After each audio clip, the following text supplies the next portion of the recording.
trials in Malaysia. For example, Pharco. Pharco, with collaboration with the NDI, did a clinical trial in Malaysia for the pan-genotypes, the treatment of pan-genotypes hepatitis C for Sophos and Rovistav. So with that incentive and so forth, they will be having an agreement with one of the local site to produce. So you all can also start off with that.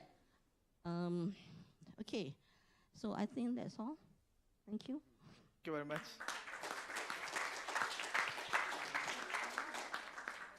Thank you, Dr. Salma, and for sharing the kind of policies and conducive policy environment which Malaysian government is trying to create for the local production. And as it was the case with the earlier on presentation and this presentation as well, there were issues and incentives like providing 3 years, you mentioned, the government contract to supply in tendering process, though this project has now finished. But there comes the point about, I'm not saying precisely, but as sort of thought, about the compatibility of these kind of incentive processes vis-a-vis the international trade regulations, because, then from the competition point of perspective, as far as the other local, other generic companies are concerned, not necessarily from the same country, but from other countries as well. So, but definitely this is an interesting question, and we can come back.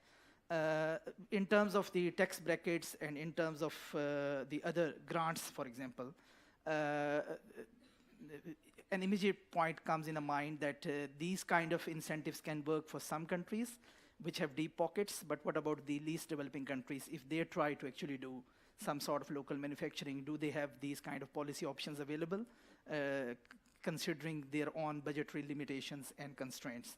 So, but nevertheless, these are some of the policy measures which different countries they are taking, and we'll come back and we'll keep on discussing this. Our next presenter would be L&T Hoen, and she will talk about can TRIPS flexibilities support local production and the evidence from the use of the TRIPS flexibilities in the procurement of medicines from 2001 to 2016. Ellen is known to almost everybody, and I am having a very detailed, relatively a detailed introduction. She is a lawyer and public health advocate with over 30 years of experience working on pharmaceutical and intellectual property policies.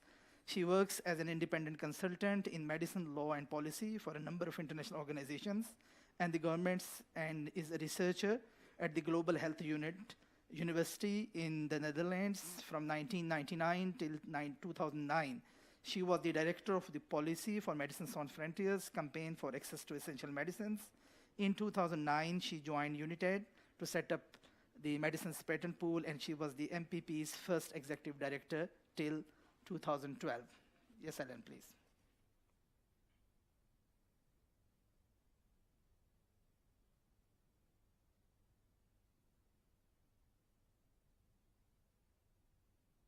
Thank you.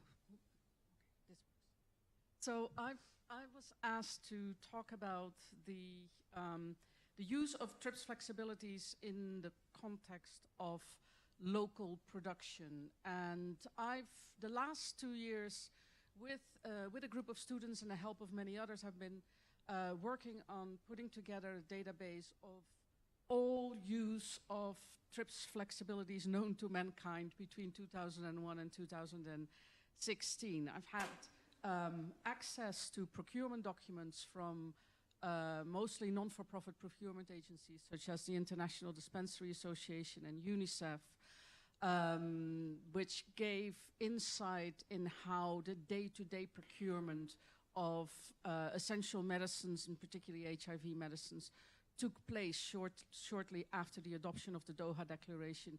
We used reports of the use of TRIPS flexibilities posted on listservs and other sources. We scanned the literature for cases that we might have missed, and we accessed legal documents as they were published by governments. And this is what we found. We found 176 instances of the use or the intention of the use of a TRIPS flexibility. And on purpose, we left the intention in there, because just declaring the fact that you're planning to do that, often has a effect. Of those, 100 were compulsory licenses or public non-commercial use licenses, which is also known as government use licenses or just government use of patents.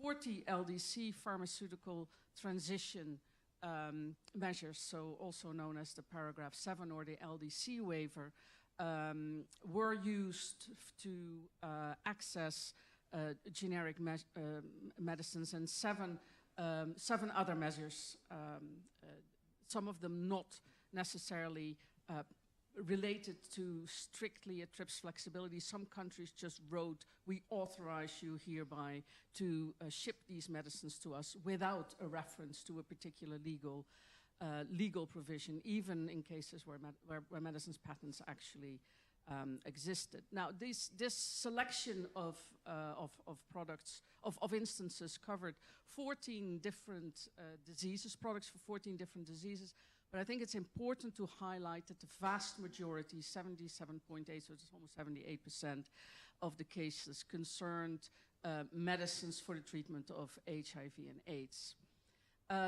The role of I should highlight the role of the procurement agencies that in those days had no experience with procuring and supplying these medicines. There was, for good reasons, a lot of nervousness about doing that, because it was in those days raining cease and desist letters from patent holding companies, and those procurement agencies were seeking assurances from governments that they could actually do this without any legal risks. At the same time, you also had a much more activistic global fund, for example, that put out procurement guidelines with direct reference to the Doha Declaration and TRIPS flexibilities, encouraging its grantees to make use of those provisions. So a number of issues came together in a sort of perfect storm that made that happen. We've written this up, and the publication is imminent, so I'm asking you to not tweet this, perhaps, or not tweet this too widely, but I think it's a matter of days before this comes out, and we also plan, provided that some resources will come available to that, to make this completely available for others, this database, which has a ton of information for others to do further research and look at the details. Now, if you put it in bar charts, this is what it looks like. Now, these years between 2001 and particularly until about 2010, that's mostly HIV. What is interesting is that in the second sort of little wave, it concerns mostly products for non-communicable diseases. 7 out of those 9 cases concern cancer medication, which probably says something about what our future has in future priorities for our work. Now, TRIPS flexibilities and local production. Some of these government use, compulsory licenses or government use licenses mention production, so they say this license can be used for production or for imports or for imports, but in practice, most instances were used for importation, and of course it shouldn't. Importation was predominantly most of these products at the time were not patent protection, because India made the maximum use of its flexibility to not actually grant pharmaceutical product patents. In 23 countries, the local production was specifically mentioned, but I do not know how many actually also used it for local production. But that's an example of an interesting follow-up research that would be possible based on this information. Now, in conclusion, there is no legal barrier to using TRIPS flexibilities for local production. The public non-commercial use for particularly government production is perhaps something to explore. The LDC pharmaceutical transition, which is in place until, I always say, at least 2033, because I think we should work on the assumption that it will be further extended. Someone mentioned earlier that this should have been a permanent extension, but still, that is a good window. Can certainly be used, and a country like Bangladesh, although I heard here that it is is rushing to become a middle-income country, but for the time it is not, and that is a country with substantial production capacity that is that can make use of these. A challenge, of course, with local production is how to increase the scale of production to make it economically viable, and the question of economy of scale is an important one. In that context, I want to draw your attention to although we were asked not to do this, I realize, but this is one of those lawyerly things.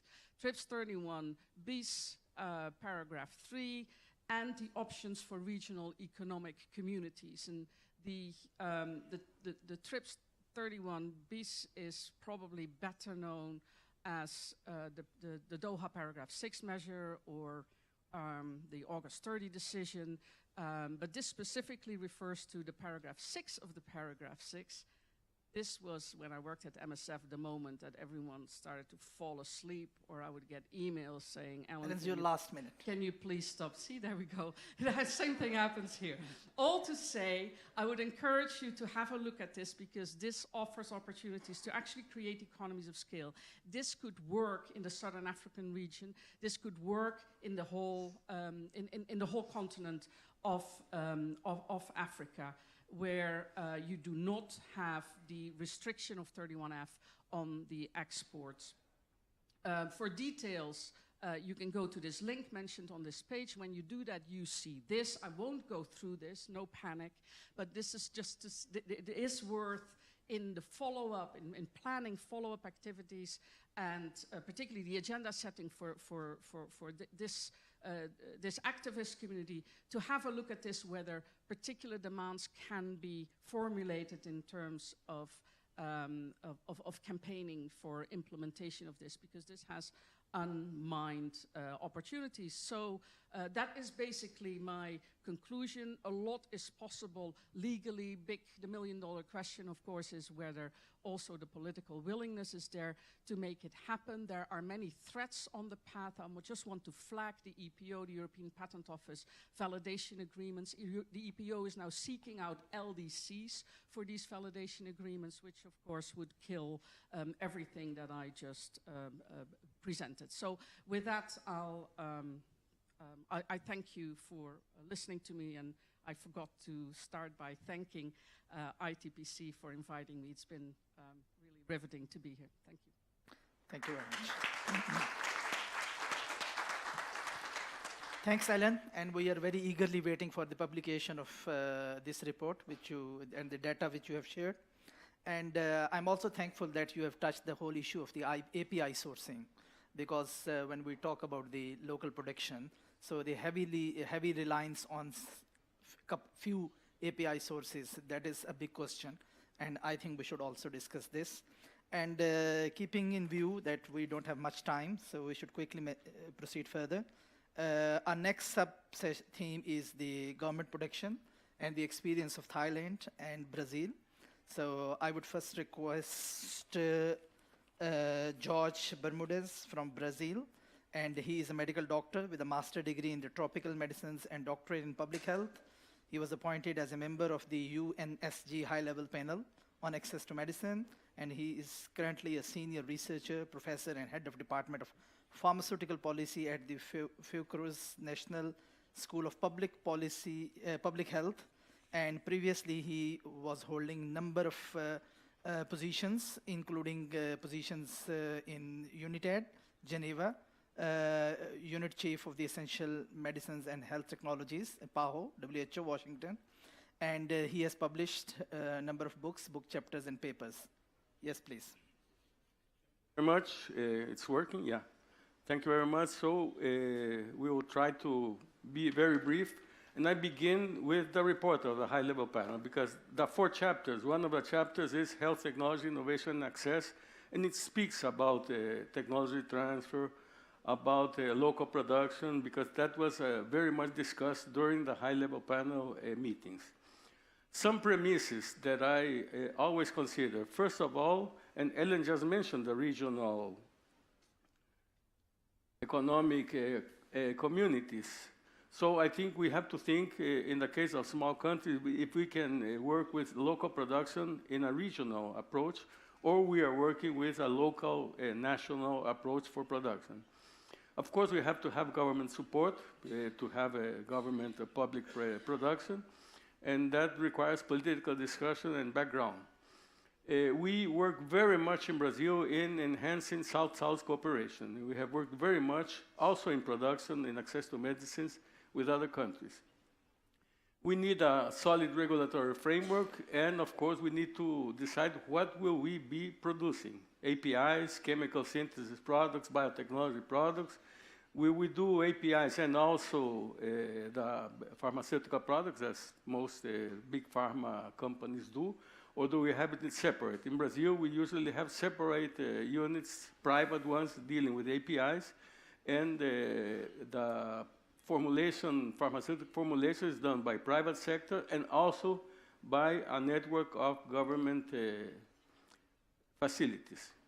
But industrial policy is a top priority on the public health agenda in Brazil. We have a public health policy, we have a universal access system, a public system, and we have an industrial policy.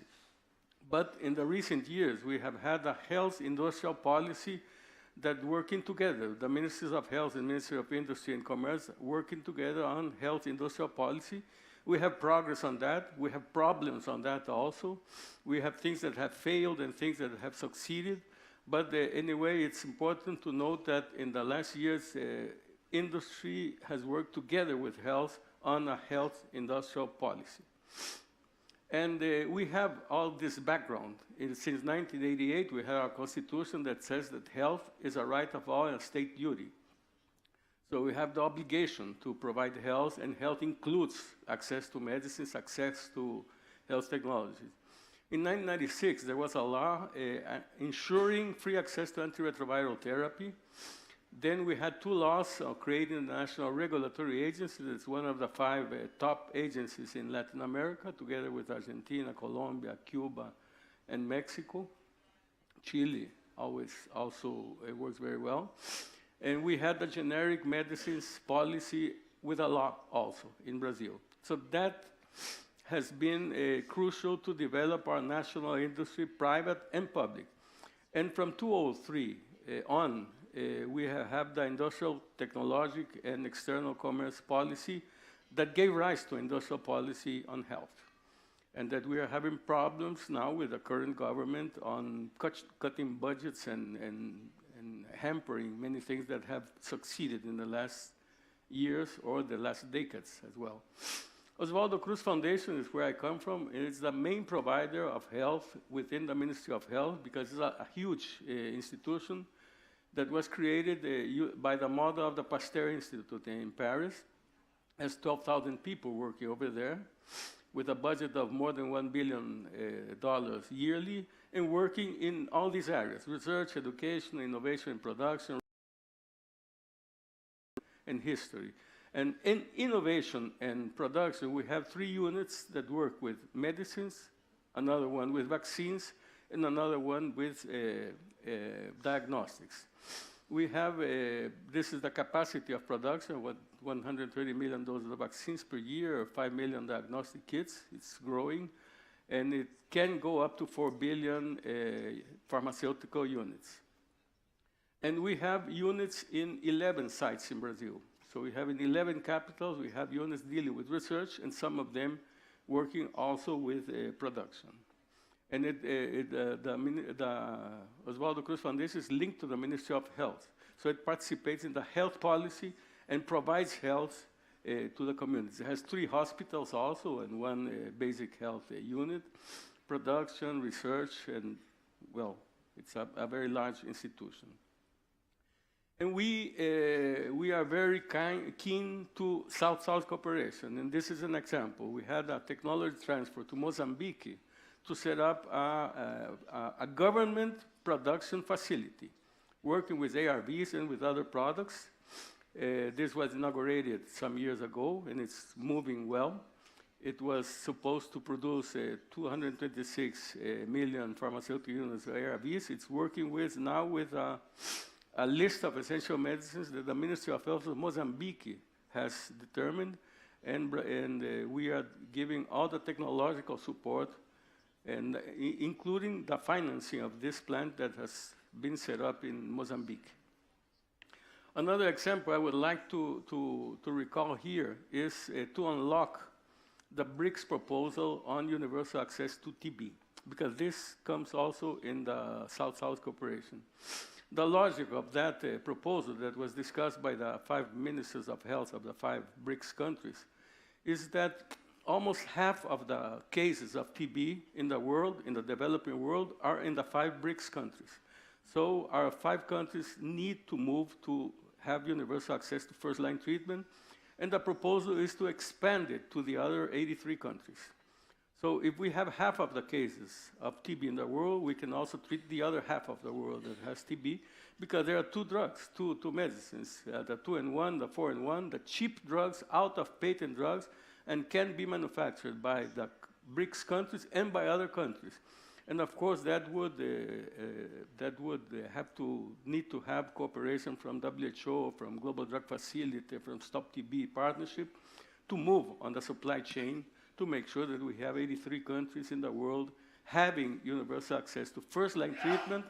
And then we could say to the rich countries, now help us bring the price down of the multi-drug resistant TB drugs on the second-line treatment. So these are 2 examples I wanted to highlight on South-South cooperation, and that are related directly to production.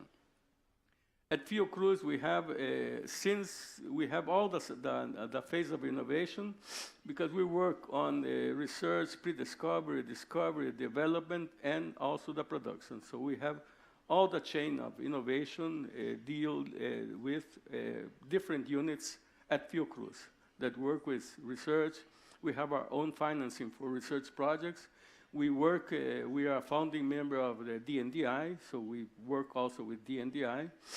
And we have a translational research, we have a prototype working, and we have the manufacturing units as well. Last minute, please. Yeah. So I'm finishing. Local production, for me, must be framed by solid regulatory framework, political support, governance and sustainability assurance, public health policy on access, quality and price, demand and supply chain, API and the final products architecture, and to overcome the barriers that we have to access, especially the intellectual property and the regulatory barriers.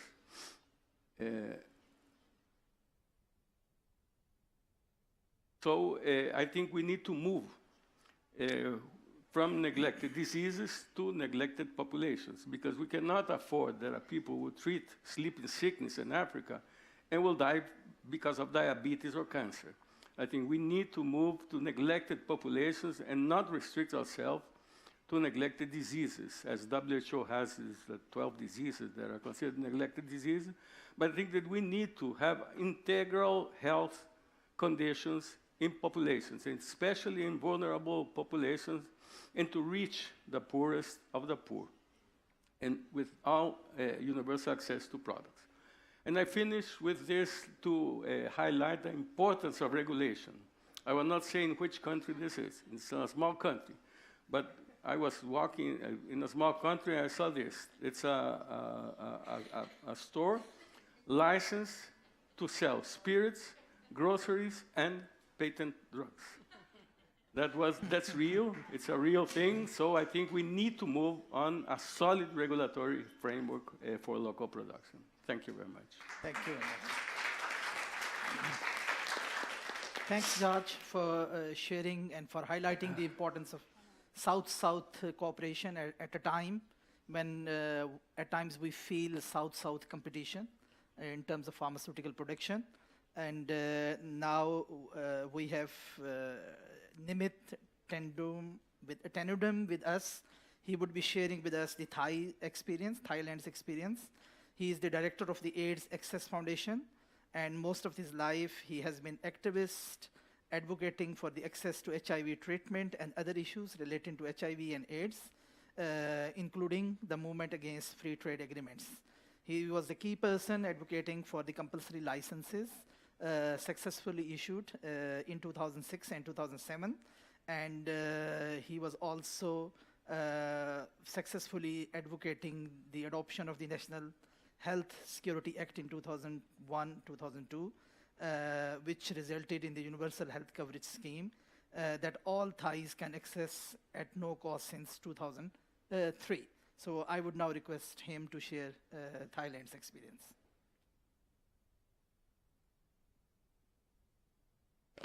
ครับสวัสดีครับขออนุญาตพูดภาษาไทยนะครับผมมี4ประเด็นที่อยากจะแลกเปลี่ยนกับพวกเราประเด็นที่1ก็คือว่าประเด็นสำคัญของการเข้าถึงการรักษาเรื่อง HIV/AIDS ในประเทศไทยเนี่ยจุดเปลี่ยนที่สำคัญที่สุดก็คือการที่องค์การเภสัชกรรมสามารถผลิตยาต้านไวรัสได้ผมคิดว่าอันนี้เป็นจุดเปลี่ยนที่สำคัญที่สุดถ้าเราไม่สามารถจะผลิตยาต้านไวรัสได้ด้วยองค์การเภสัชนะครับเราจะไม่สามารถทำให้คนที่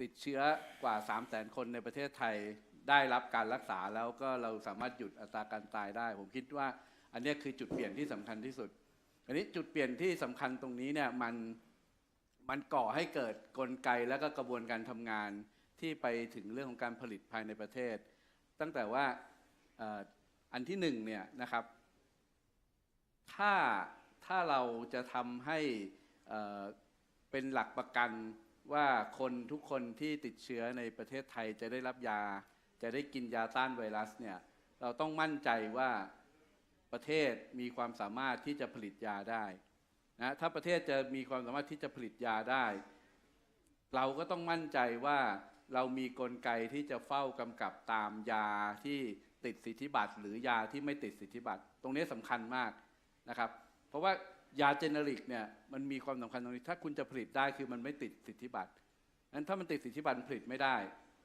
แล้วเราจะทำยังไงที่เราจะเฝ้าระวังไม่ให้เขามาขึ้นสิทธิบัตรได้โดยง่ายอันนี้เป็นกลไกที่การผลิตยาในประเทศเนี่ยสำคัญมากที่จะต้องเฝ้าตามเรื่องนี้แล้วนี่คือสิ่งที่พวกเราทำกันในประเทศเราร่วมมือกับองค์การเภสัชที่จะตามว่ามีการขึ้นทะเบียนยาตัวไหนที่เราคัดค้านได้นะครับแล้วยาตัวไหนที่ไม่มีการขึ้นทะเบียนถ้าเรามั่นใจว่าไม่มีการขึ้นทะเบียนเราก็จะต้องสนับสนุนให้องค์การเภสัชเนี่ยสามารถที่จะผลิตได้อันนี้เป็นประเด็นที่ผมคิดว่ามีความสำคัญอันดับที่1เลยนะฮะอันดับที่2เนี่ยก็คือว่าหลังจากนั้นเนี่ยกลไกและก็กระบวนการทำงานที่มันต้องทำงานร่วมกันองค์การเภสัชเป็นเหมือนหน่วยงานรัฐหน่วยงานหนึ่งถ้าเราจะป้องกระตุ้นและทำให้เขาเห็นว่าเขาเนี่ยมีความสำคัญมากที่จะพูดถึงเรื่องการเข้าถึงการรักษาการทำให้คนไม่ตายทำให้ผู้ติดเชื้อจำนวนกว่า 400,000 คนมีหลักประกันว่าจะมียากินได้ตลอดเวลาเนี่ยเราต้องลงไปทำงานกับเขาอย่างใกล้ชิดนั้นในประมาณ 4-5 ปีที่ผ่านมาเนี่ยสิ่งที่พวกเราทำก็คือว่าเข้าไปเซตอเจนดาด้วยกันเลยตั้งคุยมีการประชุมมีการเข้าไปร่วมผลักดันกับระดับนโยบายขององค์การเภสัชกรรมเลยนะครับเช่นเราจะเชื่อมการผลิตยาเข้ากับนักวิชาการด้านการรักษาได้ยังไงในประเทศไทยเรามีไกด์ไลน์การรักษาว่าจำเป็นต้องใช้ยาตัวไหนบ้างยาแต่ละตัวมีปริมาณการใช้แบบไหนจริงๆมันไม่น่าจะต้องเป็นบทบาทของภาคประชาชนที่จะต้องไปทำอันนี้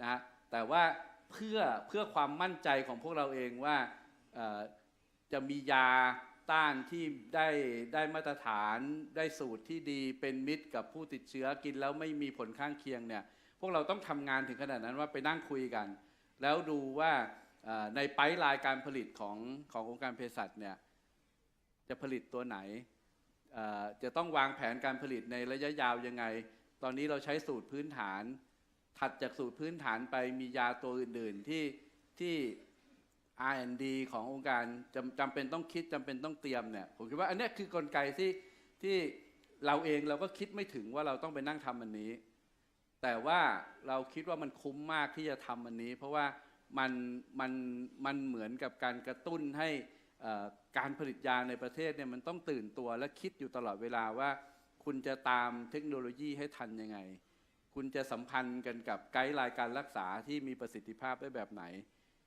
แต่ว่าเราจะทำแบบนี้ไม่ได้เลยถ้าขบวนการของภาคประชาชนเนี่ยไม่เข้มแข็งถ้าเราไม่มีเครดิตมากพอที่เขาจะเชื่อจะฟังเราถ้าเราไม่มีองค์ความรู้และข้อมูลที่แม่นยำเนี่ยเราก็จะผลักดันและขับเคลื่อนเรื่องพวกนี้ไม่ได้แต่ว่าพวกเราโชคดีตรงที่เราสะสมบทเรียนประสบการณ์แล้วเราทำงานกับหลายภาคส่วนจนเรามีความสามารถที่เราจะเอาข้อมูลพวกนี้ไปผลักดันให้องค์การเภสัชเนี่ยสามารถที่จะวางแผนแล้วมีแผนได้เลยว่ามียาตัวไหนอยู่ในไพป์ไลน์บ้างที่ต้องผลิตในแต่ละตัว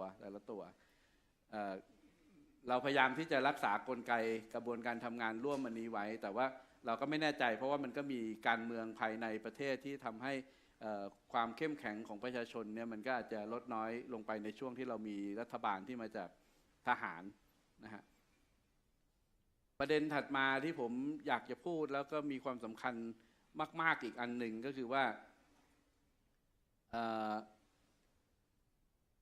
การชั่งน้ำหนักระหว่างการต้องผลิตยาเองในประเทศที่เป็นความมั่นคงหรือเป็นอะไรที่เราจะรู้สึกว่าเราพึ่งตนเองได้ที่เราจะมียานะครับแต่ว่ามันก็ต้องแลกกันกับว่าถ้าเราจะผลิตยาเองได้เนี่ยราคายาอาจจะสูงกว่าราคาที่เราจะไปซื้อจากเจเนริกของอินเดีย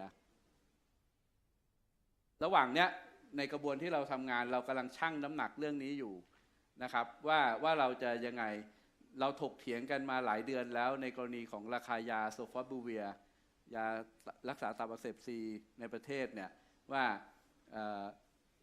ทำอย่างไรตอนนี้กิริอัดให้ VL กับเมืองไทยที่เราจะผลิตหรือนำเข้ายาตัวนี้จากต่างประเทศได้เรากำลังดูว่าราคาที่ถูกที่สุดที่จะได้เนี่ยคืออะไรถ้าเราไปเทียบราคาที่ถูกสุดเนี่ยจากอินเดียเนี่ยถูกกว่าแน่ๆแต่เราก็กำลังตั้งคำถามกับตัวเองว่าถ้าเราจะพึ่งตัวเองในระยะยาวของการรักษาตับอักเสบซีองค์การเภสัชผลิตยาโซฟาบูเวียได้เนี่ยผลิตได้แน่ๆด้วยขีดความสามารถเครื่องไม้เครื่องมือเราทำได้แต่ราคาจะสูงกว่าของอินเดียนิดหนึ่งในหลักการเราเคยคุยกันว่าระยะยาวเราอาจจะต้องคิดถึงความสามารถในการผลิตและพึ่งตัวเองให้ได้เราอาจจะต้องยอมจ่ายราคาที่สูงกว่าในช่วงแรกกับการที่ซื้ออินเดียแล้ววิธีคิดอันนี้เราก็ใช้ตอนที่เราเริ่มผลิตยาต้านไวรัสในสมัยที่เราทำ CL แรกๆนะครับแรกๆเนี่ยเราก็ชั่งว่าสูตรพื้นฐานที่องค์การ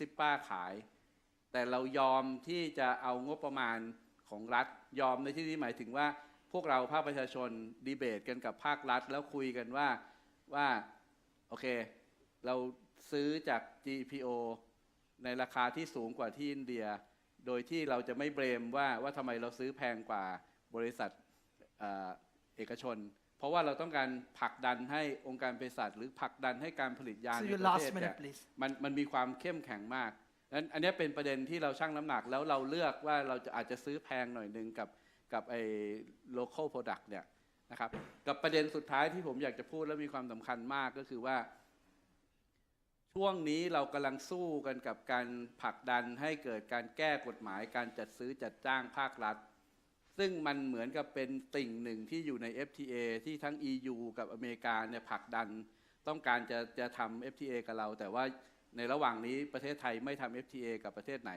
นะครับเพราะว่าเรามีรัฐบาลทหารเราเลยไม่ได้ทำ FTA แต่ว่าประเด็นมันอยู่ตรงที่ว่าพวกนี้ไม่หยุดที่จะกดดันประเทศไทยเขาแทรกแซงผ่านข้าราชการแล้วแก้กฎหมายการจัดซื้อจัดจ้างภาครัฐหมายความว่าแต่เดิมเรามีกฎหมายนะครับที่บอกว่าโรงพยาบาลของรัฐบาลทุกแห่งเนี่ยถ้าจะต้องซื้อยามาใช้จะต้องเบื้องต้นเนี่ยจะต้องเริ่มต้นซื้อจากยาที่ผลิตในประเทศแล้วก็เป็นมาอย่างนี้นานซึ่งมันก็มีผลทำให้สนับสนุนให้เกิดความเข้มแข็งและแข็งแรงของการผลิตยาในประเทศเราเพิ่งเปลี่ยนกฎหมายใหม่เมื่อปีที่แล้วนะครับ เปลี่ยนกฎหมายอันนี้ว่าต่อไปนี้เนี่ยโรงพยาบาลของรัฐไม่ต้องเริ่มต้นซื้อยาเจเนริกจากองค์การเภสัชกรรมสามารถจะซื้อจากบริษัทไหนก็ได้อันนี้เราถือว่าเป็นปัญหาใหญ่ของความมั่นคงด้านยาของประเทศที่เรากำลังถูกคุกคามณตอนนี้แต่สิ่งที่พวกเราทำก็คือเราสู้เพื่อให้เกิดข้อยกเว้นเราสู้เพื่อให้เกิดผลักดันให้เกิดข้อยกเว้นที่จะกำหนดให้โรงพยาบาลของรัฐเนี่ยจะต้องซื้อยาจากองค์การเภสัชเป็นยาที่ผลิตภายในประเทศก่อนนั้นผมคิดว่านี่เป็นประเด็นสำคัญถ้าเราจะสู้ให้เกิดการผลิตยาภายในประเทศเราต้องมีการรวมตัวกันแล้วทำงานร่วมกันอย่างเข้มแข็งของทุกภาคส่วนเพื่อที่จะเป็นหลักประกันว่าเราสู้กับ FTA เราสู้กับเรื่องทรัพย์สินทางปัญญาแล้วเรามีความสามารถที่จะพึ่งตัวเองได้ในการผลิตยาในประเทศนะครับขอบคุณครับ Okay, thank you very much, Nimit. And without commenting on a couple of very important points which we have raised, I think we can do it later on if time is there. I would move towards our second last speaker of this roundtable, and that would be about local production, possibilities and realities. And Padmashree Gehl Sampath, and she is currently working in the United Nations Conference on Trade and Development in the team that produces UNCTAD's flagship publication, Trade and Development Report. And prior to that, she was part of the team to produce Technology and Innovation Report. And before that, she was having a number of academic positions in different universities. And she is on several boards, including the review board of the Swiss Research Council, and has received awards from the Rockefeller Foundation in 2009 and the Rotary International in India in 2010. Please. Thank you. First of all, I'd like to thank ITPC for this wonderful meeting. I'll begin by saying that I will not be using, I made a presentation, but I won't be using it. I'll be speaking impromptu because I was told that it was better if I tried to flesh out some policy implications for local production.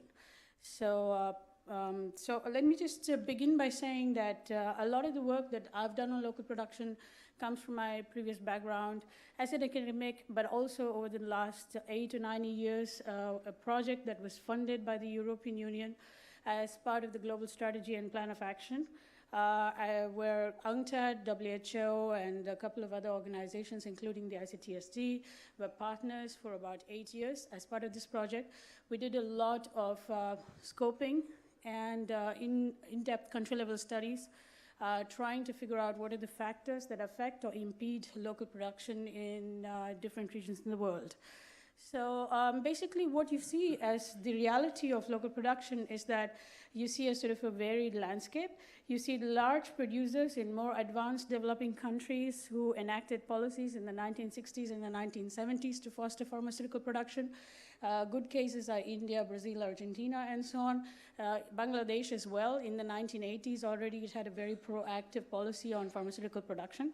But you also see other countries since the 1980s which enact 1990s, and especially since the TRIPS agreement, which have prioritized local production. And here the landscape is more of small producers or medium-sized producers mainly, who are trying to struggle and figure out how to produce pharmaceuticals. Now, the main issues for local production in these countries, this is not an exhaustive list, but this is a very important set of constraints. The first one is access to technology transfer. It remains a key issue. I won't go into TRIPS flexibilities because Ellen has already spoken about it, and I think using TRIPS flexibilities to the maximum extent is a prerequisite. The second issue is internal capacity, and by that I mean really capacity, skills, knowledge to reverse engineer, to construct, to produce things at the firm level, which firms lack in many instances because they don't have the kind of skill set in the country itself, or public research institutes are not as supportive as they should be. The third issue is really pre-qualification processes. So what you find in a lot of countries is that even when local producers are able to manufacture, they're not able to comply with pre-qualification processes. And drug regulatory authority and the capacity of the drug regulatory authorities in these countries to coordinate these processes is key. what I found in interviewing a wide number of drug regulatory authorities in many, many low-income countries is that the drug regulatory authority is more focused on trying to enforce a standard of quality for regulation, which is compliant with, which is way beyond the WHO or compliant with countries which have higher standards, than understanding and trying to coordinate and cooperate with local producers, which is really, it's a very important issue. The market fragmentation and public perception is another key issue, because markets in these countries are fragmented. A lot of the stuff comes through donors or UN agencies, which then rely on the cheapest producers through tendering processes. This is an issue which has come up again and again. When local producers are able to produce something, they are not able to reach a situation where they can produce with economies of scale, simply because they do not, at the start of the process, have sufficient ability to expand their production. So there is a time lag of a couple of years where they need extensive government support, and this support is failing. Simply, it's not there. And another issue is really that there are lots of counterintuitive, if you go through local production policy environments in countries and compare it and work in countries, what you find is that there are a lot of counterintuitive policies. For instance, in some countries in Africa, you find that there are duties and import taxes on importing active pharmaceutical ingredients and other kinds of things needed to produce or formulate drugs, but it's cheaper to import formulated products. So what this does over time, if you trace the development of the local sector, is that it converts actually producers into simple importers and distributors, because it's more, they cannot fight, they cannot swim against the stream and survive for 20 or 30 years. Then they face delays like customs delays, port delays, storage delays. All of this actually adds to the cost. These are very small things, but they really matter in the end for the marginal price of the product that you're trying to sell. Then another final thing is fallacy of composition. In the kinds of initiatives that you see on local production in a large number of countries which started to produce after the TRIPS agreement and the access to medicine situation, you see low levels of capacity, a lot of producers duplicating and producing similar things like aspirin, paracetamol, other kinds of medicines. What does this create? This creates a fallacy of composition in economic terms, where everybody is producing the same stuff, everybody wants to sell it, so they undercut each other in prices in the local and regional markets. This doesn't really help the companies to survive, nor does it really help them to create actually the kind of economies of scale that we're talking about. So how do we capture this possibility of local production? It's not just, in my view, it's not just in capturing local production itself, it's actually in sustaining it. So, and what does it take to sustain it? It manifests itself in various ways, efforts to sustain local production. The first one is that local production needs to be recognized. I mean, the term local production is only used in the context of pharmaceuticals and access to medicines. If you look at it broadly, widely, nobody uses local production. They use industrial production, manufacturing capacity, industrial capacity. So basically what you really need is a recognition that pharmaceutical production is a priority in your national industrial policy. This is very important. If that is not a priority, then you're not going to get the kind of support that you need to have local production and increased access to medicines. The other thing you need is a closer review of health and industrial production policy in countries, because a lot of time they don't work in tandem. A much more critical appreciation of the value of intellectual property rights and TRIPS flexibilities for production is needed. In countries like Ethiopia or Bangladesh, which have actually succeeded in creating a certain momentum, what you see is this coordination between local production, industrial policy or industrial transformation plans, FDI, how to protect the market shares, and so on. And you also need active support for regulatory approval, industry expansion, and procurement. Okay. Now, a last issue I want to raise is that the impact of TRIPS Plus on local production is not at all well studied, and I think it needs to be studied, and people are not doing that. I will just show a slide which shows basically very recent work that I have been doing on this topic, and this was published actually recently in our report, the Trade and Development Report of 2017. So what you see here, for instance, these three charts are quite telling. They compare 3 very advanced markets for pharmaceutical production: Brazil, China, and India. And the red line, which is going tapered off as steps, is capturing the patent reform index. And this patent reform index is built on 5 different kinds of reforms that countries have initiated, and you can measure it in terms of how they ratchet up their patent reforms to get very close to those of regulated markets, particularly USA and EU, through free trade agreements after 1995. And then you see the green line is basically, these figures measure the activities, the patenting activities of multinational companies or their affiliates of the US in these markets, and what impact it has on the sales of national companies, okay? What's going on when more multinational companies patent, what happens to the sales of national companies, and what's the trend with, and how does it associate itself with increasing patent reforms? So what you see in Brazil, for instance, is that you see this green line, which is increasing constantly, and which is actually the sales of multinational companies as associated with patent reform. And you see the blue line, which is going down for the last 20 years, okay, especially tapering off since 2011, which is the sales of national companies, local companies producing, as it associates with patent reforms.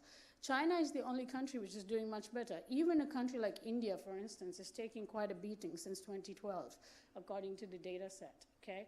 And I think that there are a lot of things that come into play when we talk about this, actually. The impact of free trade agreements on shrinking policy space, of course, is one that people have spoken about, but really what countries can do to extract the kind of space that their firms need to expand the local production environment is something that we really haven't talked about. And I think it needs to, this is a conversation that needs to move, and we need greater civil society engagement really on accountability of local production policies in national, in national context. And I think that's really very important moving ahead. Anyway, thank you.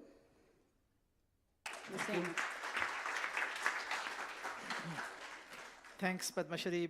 This is very interesting, especially the kind of transformation in terms of local production, which is going on in some leading developing countries.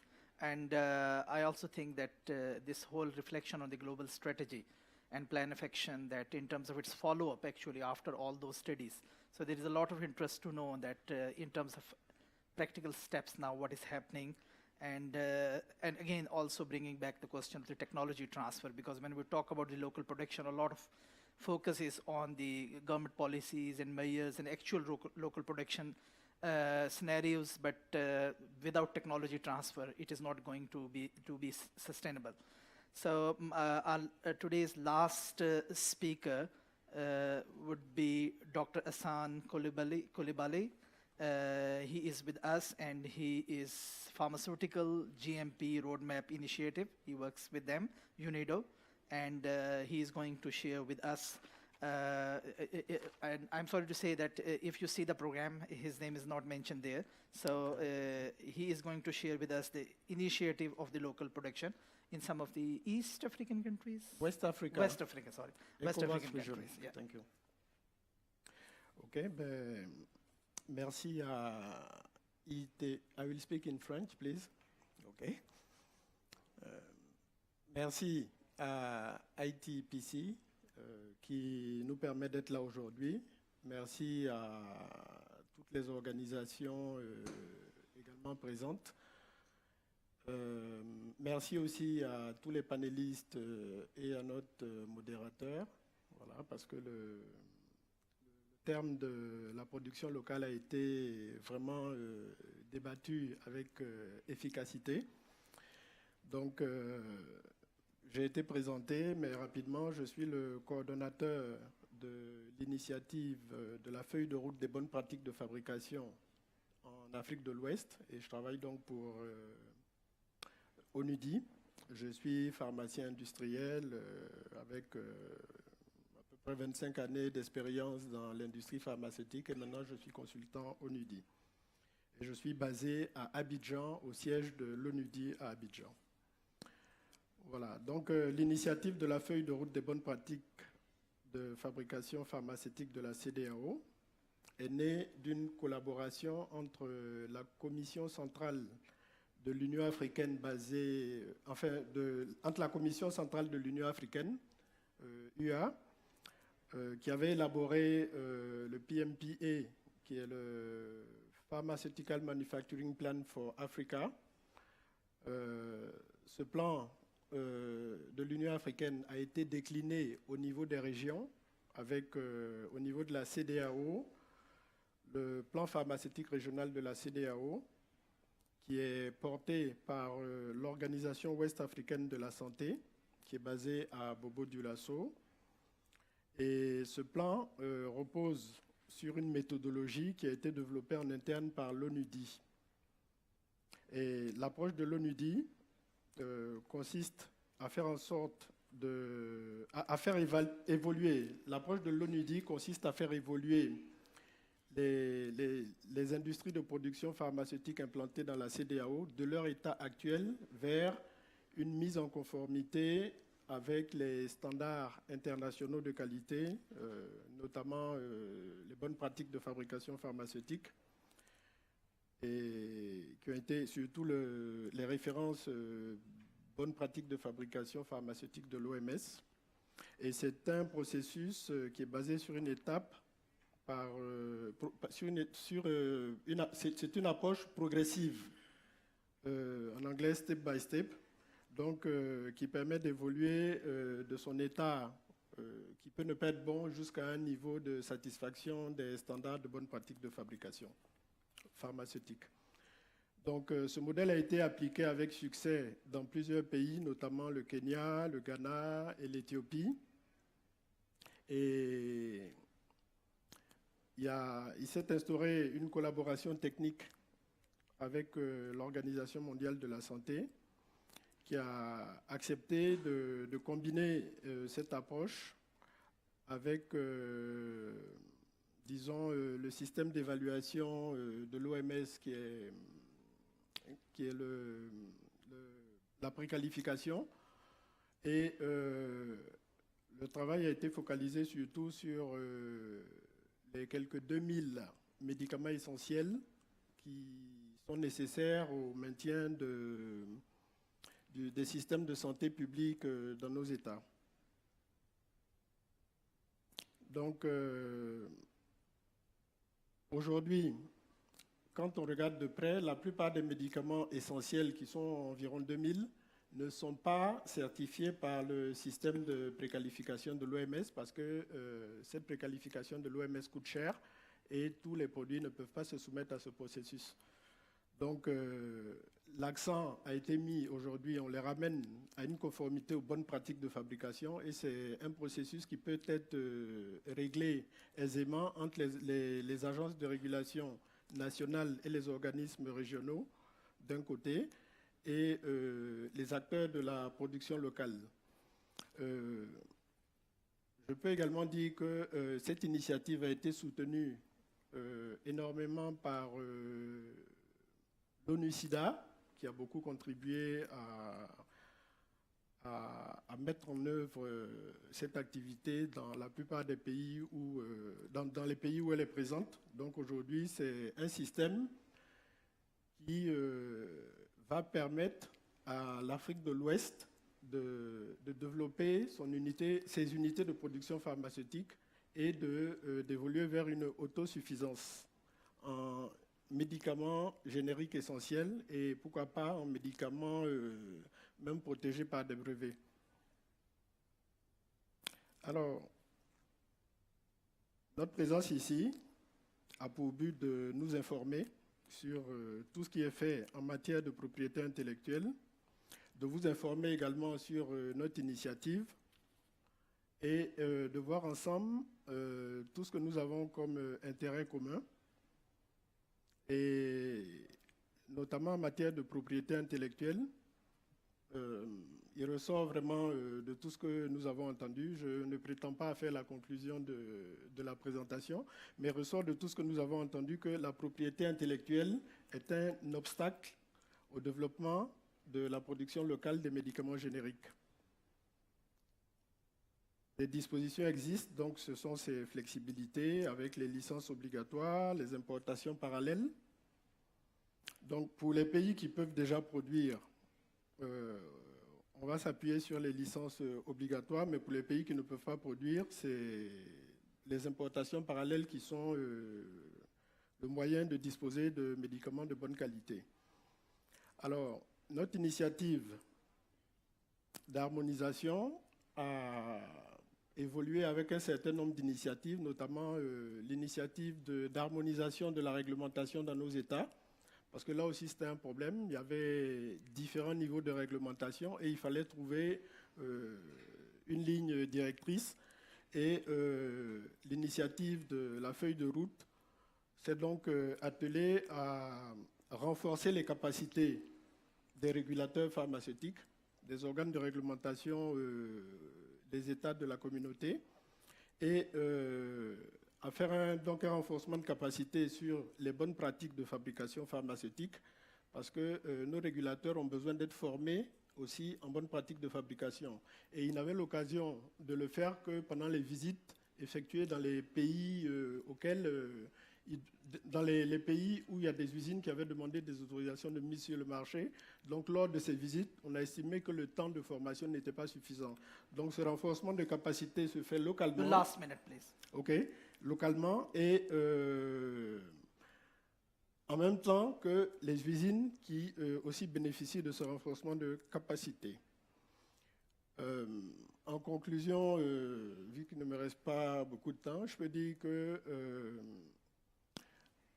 l'atelier pour lequel nous sommes réunis aujourd'hui, c'est-à-dire la flexibilité des ADPIC, ne peut être réelle dans un système que quand il y a une possibilité d'avoir une production locale. Le bon générique, c'est le générique qui est fabriqué localement. Donc, importer des génériques, aujourd'hui, c'est un facteur d'élévation des coûts.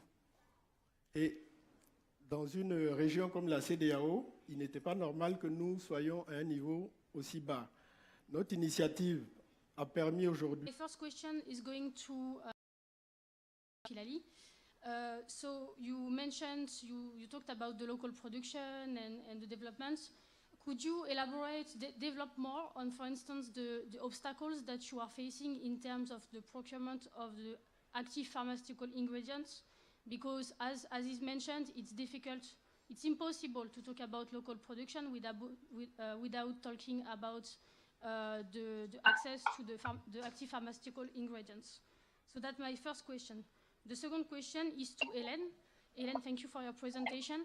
I wanted to know if it was a choice in your presentation to mention mostly compulsory license in the three flexibilities and not to mention other flexibilities such as the patent oppositions, and we know that there's been a number of oppositions that have been filed in many countries. Finally, my last questions are to Jorge. Jorge, you mentioned the experience of Fiocruz, and of Fiocruz, that has the particularity of being a public laboratory. I wanted to know if you think that what you are doing through Fiocruz would be possible if it was not public.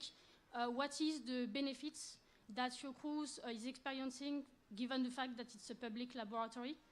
And finally, a question to you again. Is currently Fiocruz producing any kits, any diagnostic for hepatitis C? Thank you very much. Are we going to take all the questions, or? I think we can have, because there are already like 1, 2, 3, 4 questions. So we can first have a quick reflection on them, and then we can proceed. Yes, please. So Fayed. So that I'm sure to say exactly what I want to say. La question que vous avez posée concerne les obstacles qu'on peut rencontrer pour l'approvisionnement des matières premières. Comme vous le savez, avoir des unités qui fabriquent des matières premières, c'est extrêmement onéreux. Et les pays dans lesquels cela existe, en dehors des deux gros producteurs, et même chez eux, c'était une volonté politique et gouvernementale très forte. Par ailleurs, quand on fabrique des médicaments, nous on fabrique plus de 400 médicaments, ça veut dire derrière au moins le double en nombre de API, donc on est obligé de se sourcer en API dans le monde. tant qu'il n'y a pas de monopole sur les API, tant qu'on a au moins 2 ou 3 pays qui fournissent les API, et aujourd'hui c'est le cas sur chacun de nos produits, ce n'est pas ça qui est l'obstacle, sauf au démarrage évidemment pour le sophos-buvir, ça a été très compliqué parce qu'il n'y avait qu'un seul pays, très rapidement on a eu accès à un deuxième. Ce n'est pas ça le plus grand obstacle que je vois aujourd'hui au développement de la fabrication locale et au développement du médicament générique. Le médicament générique, on le dit, on le redit, nous avons un savoir-faire, la qualité, la sécurité, l'efficacité sont reconnus aujourd'hui. Et pour autant, il y a ce problème qui a été mentionné déjà par mon confrère, de cette préqualification OMS qui est le premier frein surtout pour un pays comme le Maroc, dans lequel les économies d'échelle, le marché auquel on s'adresse est très petit. Sur un produit comme l'hépatite C, en plus, il y a le problème du diagnostic qui se pose et de l'absence de politique, pour l'instant, publique. Donc, le vrai problème, le vrai enjeu qui a été mentionné plusieurs fois est celui des économies d'échelle auxquelles on ne peut pas aujourd'hui accéder puisqu'on a cette barrière à la fois financière et de timing qui est imposée par la préqualification OMS. Au-delà de cela, il y a la problématique des brevets qui a été soulignée, sur laquelle je souhaite insister. On me parle de patent pool. Pour moi, le patent pool, c'est un fantôme que je n'ai jamais vu. Donc, je ne sais pas qui sont les gens des patent pools. Jamais quelqu'un est venu me chercher pour me proposer de fabriquer un produit. Les seules fois où j'entends parler de licence obligatoire, ça concerne d'autres pays. En général, la licence obligatoire n'est pas faite pour développer la production locale, mais importer un produit d'Inde, par exemple, pour l'hépatite C. Je profite de cette tribune pour m'adresser au cadre légal de mon pays. Aujourd'hui, le cadre légal du Maroc est, à mes yeux, un des plus défavorables au développement du médicament générique. Je sais qu'il y a des représentants de l'OMPIC qui sont là, je ne sais pas s'ils sont dans la salle, mais aujourd'hui, avec la célérité avec laquelle les brevets sont accordés au Maroc, nous ferme les portes à de nombreux médicaments qu'on pourrait mettre à disposition du patient marocain et par ricochet du patient africain. Les data exclusivités avec les accords de libre-échange aujourd'hui font que nous avons perdu notre souveraineté nationale et que ce que nous avons vécu d'extraordinaire avec l'hépatite C ne pourra plus être possible pour les nouveaux produits de dernière génération, puisqu'il suffira désormais de déposer un brevet en Europe pour qu'il soit automatiquement reconnu chez nous sans qu'il soit étudié par nos autorités. Donc nous perdons de la souveraineté, nous perdons la capacité de donner accès aux soins à nos populations, et c'est ça le vrai danger. Et je vais finir sur autre chose, c'est que nous aujourd'hui, avant de développer un produit, on doit d'abord vérifier qu'on n'est pas hors la loi. Et aujourd'hui, je vous mets au défi de trouver si le produit est breveté ou non, si le brevet est reconnu ou non, en tout cas dans notre pays. Pour nous, c'est la première chasse au trésor qui nous prend des mois, quand ce n'est pas des années, parce qu'il n'y a pas aujourd'hui de liste disponible. Ce serait juste le b.a.-ba. L'un d'entre vous parlait tout à l'heure du fait que vous avez la liste des produits qui sont patentés dans vos pays. Eh bien, nous, on ne l'a pas. Donc, c'est la première chasse au trésor que l'on doit faire. Voilà. Donc aujourd'hui, le vrai danger pour moi, il ne réside pas dans les API, parce qu'on a des fournisseurs nombreux, d'abord des fournisseurs nombreux au sein même d'un pays et même différents pays au cas où un jour il y aurait une tension politique quelconque. Mais le vrai enjeu pour moi, il se situe au niveau de la préqualification OMS qui nous coupe tous les grands marchés du Fonds mondial, tous les grands marchés d'Afrique, voilà, en priorité, et au niveau de l'absence, aujourd'hui le risque que constitue cette surprotection des brevets avec cette absence totale de notre souveraineté nationale sur le fait de dire si ce brevet est... tient le coup ou non. Voilà, je vous remercie. Okay, thank you. I would request if we can be excuse as me, my question brief is in the as same possible. field. My question is in the same field. I think it would be better to address the question right now. before the other. Okay, just one panels. question. So we can start again with the Fayed. Okay. Yes. Okay. So my question is, bon, je vais le dire en français. Ma question est adressée aux deux compagnies pharmaceutiques, Pharma5 et Pharco. Et c'est à propos, encore une fois, du Medicine Patent Pool. Donc, est-ce que vous ne trouvez pas que le Medicine Patent Pool et les licences attribuées grâce au Medicine Patent Pool est une solution à la problématique et que les compagnies pharmaceutiques locales peuvent produire des génériques pour des molécules brevetées. Et encore une fois, une réflexion, mais juste une réponse à Madame Lahlou. Nous avons ici quelqu'un qui représente l'Office marocain d'octroi de brevets. Et hier, il a fait une présentation sur carrément où l'on peut se procurer les différentes données qu'il donne. Donc vous avez dit, vous n'avez aucun accès au brevet, vous devez chercher des mois et des mois pour pouvoir trouver un brevet. Voici, je pense, la personne experte dans le domaine et qui peut vous être Monsieur Monsef. Donc, je vous mets en contact. C'est une très bonne nouvelle, on verra plus tard. Merci. Voilà, tout à fait. Donc, sur le patent pool, pardon, c'est juste pour dire que moi, j'ai déjà répondu. Le patent pool, pour moi, c'est un fantôme dont j'entends parler depuis des années et que je n'ai jamais vu. Voilà, donc ma réponse est très claire. Aujourd'hui, en ce qui concerne l'expérience marocaine, le patent pool est un fantôme. Si le fantôme peut prendre corps et qu'on peut... il est là. Okay, I think, may I request you? Eh bien donc, yes, may I request you to, because we don't have much time, so we already need a sort of very quick reflection also from for Fayed, Pharco. It's then also for Ellen Pharco. and other people before we proceed further. It's also for Pharco. Okay. Yes, please. The same question. Okay, the same question. I want to add something because she asked about the EPI.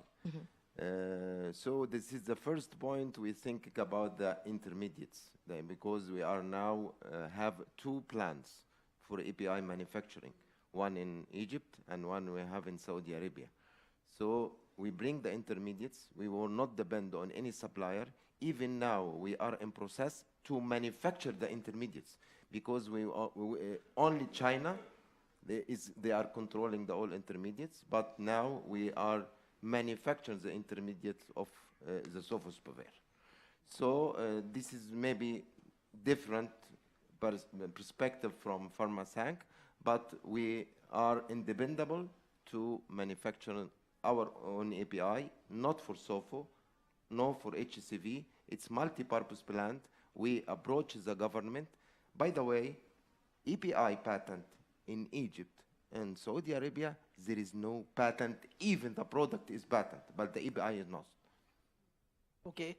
Lucky you. Then, okay. Ellen, please. That's it.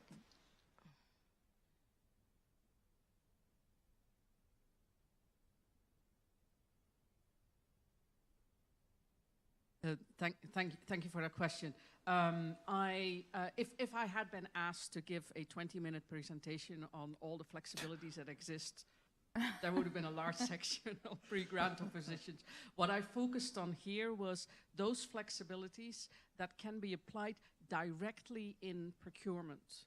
So then you come down to particularly the government use compulsory license and the LDC transition that have been used very directly in procurement, while recognizing, of course, that some of that effective use is possible and certainly eased by the fact that the sources are not patented. Imatinib is a very clear case. There are countries that are used the flexibilities to procure from India without the need for a compulsory license in India to be able to do that because of a successful pre-grant opposition. So you'll find more granularities like that in the paper when that comes out. But this is also to say and to recognize that there is a lot more flexibility in the TRIPS agreement that is currently not deployed. Okay, someone mentioned that this morning. Can I just add one thing? If you pick apart the paragraph in the TRIPS agreement that is often used as a justification for asking for data exclusivity, nowhere do you find data exclusivity in that paragraph. I often put that one up as an example of a huge TRIPS flexibility to develop your own data protection provisions. So yeah, next time I hope I have 20 minutes. But you were having two questions, yes. Doesn't work? Yeah, I think it's working. Just one mention, Fiocruz doesn't produce APIs, but we are setting up a pilot plant to develop and to follow up the API that's manufactured in Brazil and to train people for that also. I think that's just a role of Fiocruz.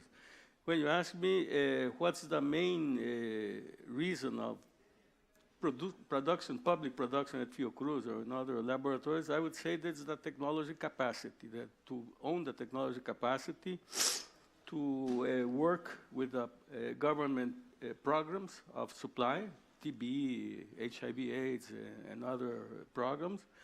And a country with 210 million inhabitants can not depend on only importation and have a risk of a stock out. So I think that has been considered by the previous governments as an important reason to move on that, and sustainability of our policies. One good example is the compulsory license of evidence. The compulsory license was issued, Brazil imported from, they used the PAHO, the strategic one, and used also UNDP, I think. And at the same time began to work, and now we have the capacity of production of evidence in the private and in the public sector in Brazil. So I think that's linking production, innovation, and development, economic and social development in Brazil also. Okay, and now we have last two questions, one from Lena and one from this side. Yes. Yeah, so thank you for the data on India and the impact of actual TRIPS, even before TRIPS Plus, on local production. My question is to the Malaysian government. Very simply, I started my work as working on the drug imatinib on cancer in India. And my question is, will you do the same thing that you did with hepatitis C, sofosbuvir, will you do the same for imatinib? I've looked at the patent scenario. The basic patent, the crystalline patent, have all expired all over the world. But in Malaysia, a patent on the tablet melting point is blocking a local producer from launching the drug.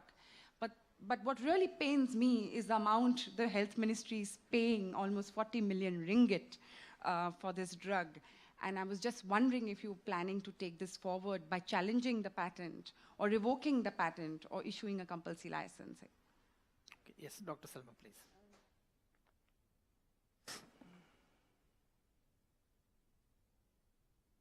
Specifically on imatinib, yes, you mentioned we have got the government tender on it with the patient-assisted program, which now which is not sustainable. Okay, so in terms of imatinib, you know, we have the alpha and the beta version, and we have got a local company who has already proposed to produce it, since even the patent is expiring very, very soon. But they were challenged by Novartis formally. But now we have got the BOLA provision. We got the BOLA provision also in Malaysia, where when the patent is expiring, the generic companies can be registered, we can evaluate it, and then they wait in queue. The moment the patent expires, they can start marketing or producing and marketing. So we, for imatinib, I think we are going that way also. And definitely, I think our local company is going to go forward again. And in terms of, as you say, a position in terms of the patent that they have claimed. Okay, so there's going to be some, at least a light at the end of the tunnel for imatinib. And I just would like to add on. I've just received WhatsApps in terms of the incentives for local production. The new incentives that is coming, that's to be determined. And one that I missed is actually the tax exemption for the production and also for the APIs and also the raw materials for it. So I invite you all, if you all need it, can meet me after during lunch on to look at the new incentive. But there are things that to be determined soon. So maybe you all can just come to us later to look for the incentives. Thank you. Thank you. Thank you. So the last question from this side, please. Thank you.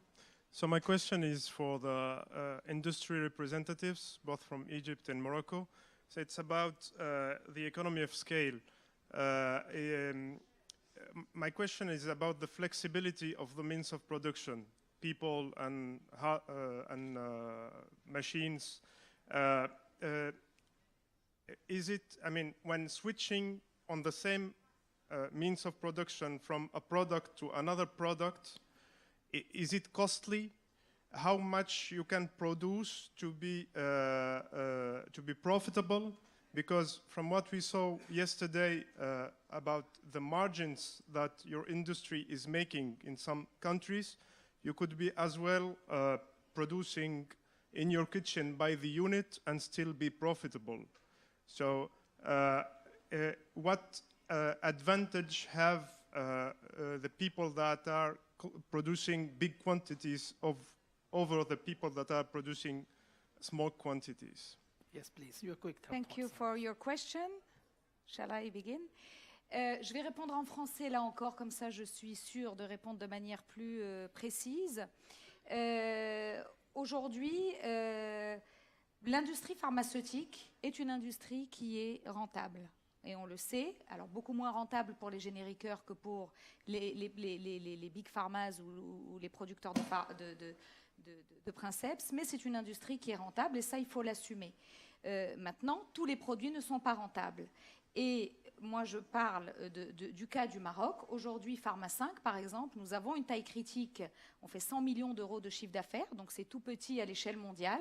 À l'échelle de notre pays, c'est une grosse petite PME, on va dire.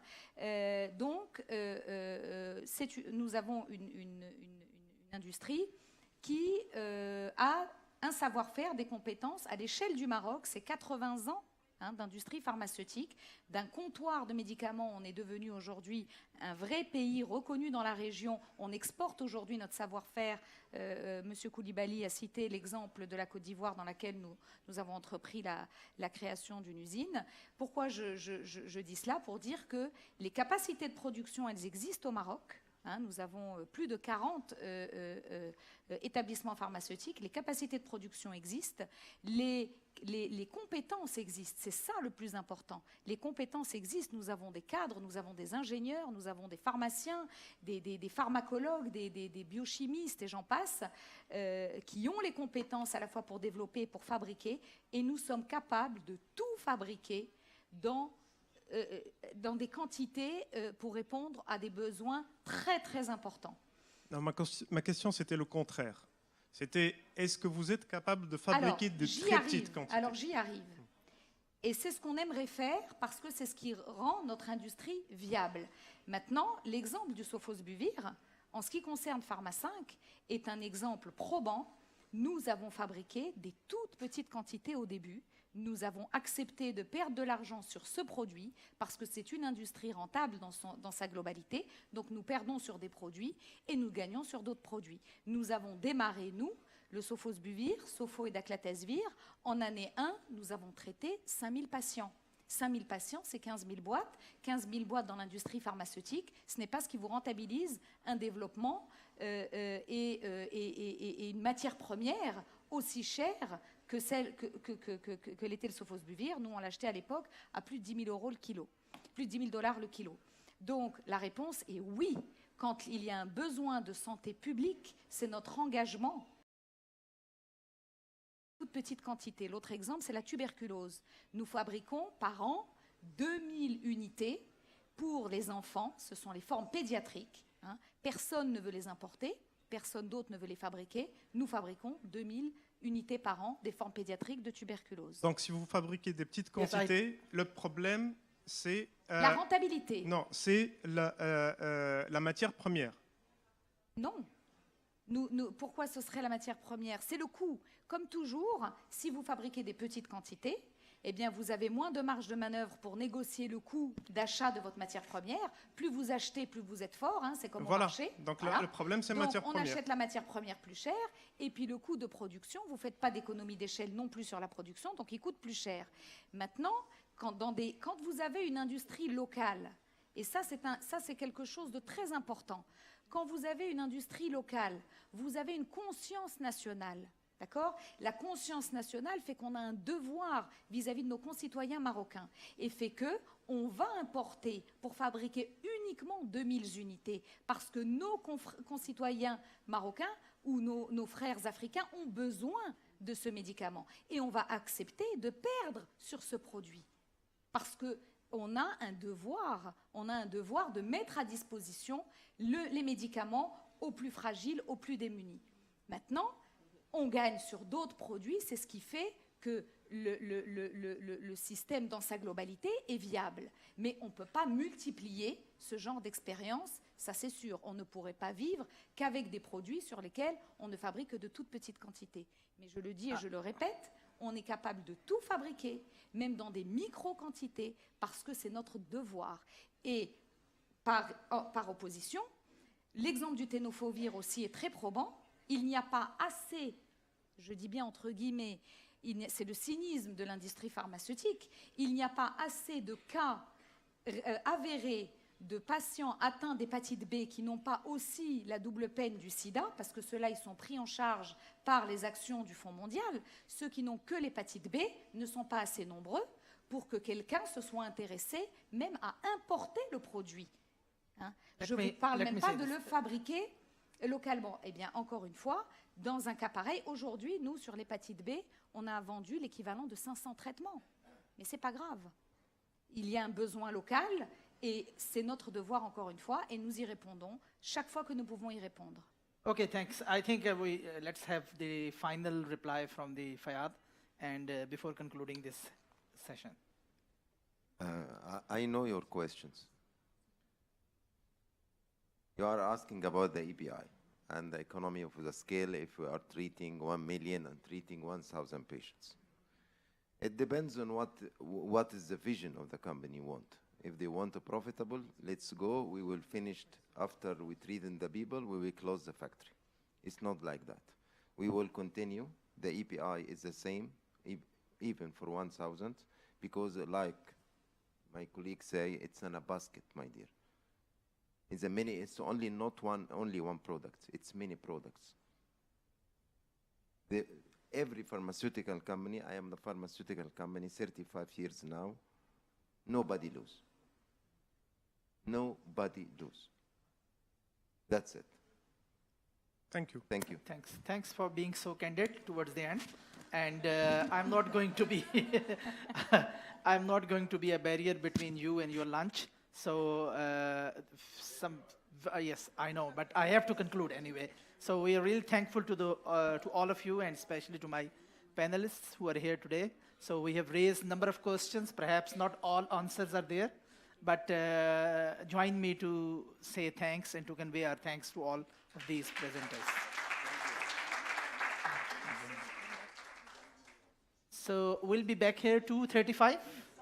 2:45. So 2:45.